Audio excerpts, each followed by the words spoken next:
Tara, samahan niyo po ako na mag-set up ng camping tent dito sa Bukid Pamana Camping Site. Let's go guys! Bali guys, nandito na tayo sa camping site. Bali naghahanap na kami nung pupwestuhan nung tent ko muna kung saan siya ipopwesto. Yan, naglatag na rin ako na parang ground sheet. Then sineset up na namin yung yung camping tent. Bali nagpatulong ako kay paring Lawrence. Then nagsuggest si Cherry na ilipat daw yung tent doon kasi mas patag yung doon yung grounds. Yan guys, bali kakabit ko muna yung mga kinakabit muna namin ni Lawrence yung mga peg. Then binubuo muna namin yung frame niya. Then ipapasok namin siya dun sa may tela nung tent para tumayo siya tsaka para ma-curve. Then yan na, inumpisa na namin install yung frame niya dun sa loob ng tent. Ayan. Bali ito, binubuksan ko yung nilalatag ko yung trapal kasi siya yung magiging protection ko sa araw tsaka kung uulan. Ang tawag nila doon sa iba is canopy pero wala tayong canopy. Mapamaraan tayo kaya ito muna ginamit natin yung trapal. Tapos dito ako pumwesto sa mga pagitan ng mga puno para maitali natin yung magiging canopy ko.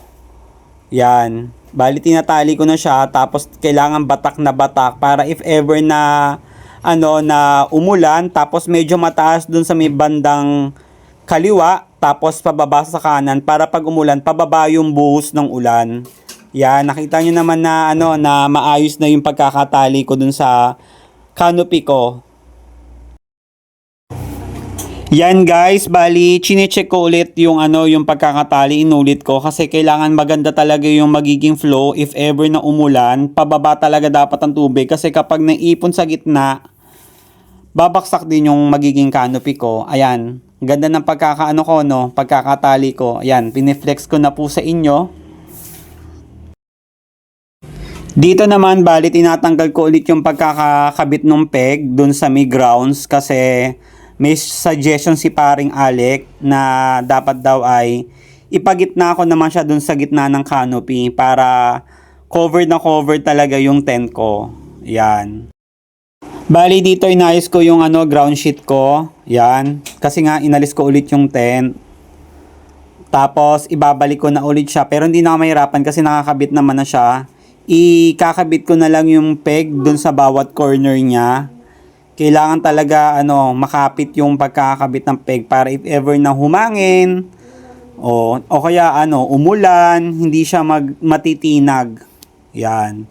Sakto din yung grounds ko dun sa sa mismong tent na tela kasi kapag sobra, papasok pa rin yung tubig dun sa may loob ng tent ko. Mababasa rin ako sa loob. Kaya kailangan sakto talaga yung pang ground sheet nyo. Yan, flex muna tayo dahil nakatapos na tayo sa tent. Then pagkatapos niyan ay nilalagay ko na yung beddings ko, yung banig. Then follow ko na yung yung mga gamit ko dahil nakalagay lang tayo sa kabilang tent. Then thank you po for watching. God bless.